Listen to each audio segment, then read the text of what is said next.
நீங்கள் பேசுகிற போது பாருங்க, இதே பதில் தான் பாருங்க. அவர்களுக்கு சொன்ன பதில்தான் உங்களுக்கும். இந்த பிரச்சனையில் பாருங்க, இந்த பிரச்சனையில் உங்கள் கருத்துக்களை நீங்கள் பேசுகிற போது ஏற்புடைய வகையில் நீங்க குறுக்க பேசுறீங்கன்னா பாருங்க, உட்காருங்க உட்காருங்க உட்காருங்க உட்காருங்கன்னு சொல்றேன்ல. இப்பதான் சொன்ன மரபு என்ன? உட்காருங்க, மாநில உறுப்பினர் உட்காருங்க, உட்காருங்க. நீங்க உட்காருங்க.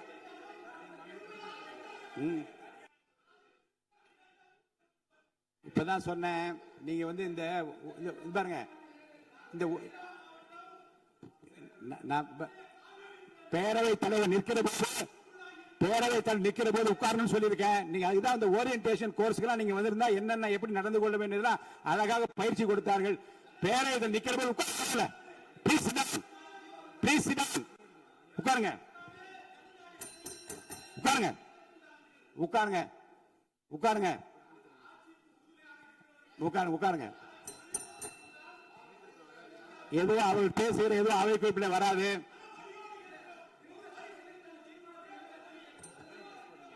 தீர்மானத்தை ஒட்டி பாருங்க,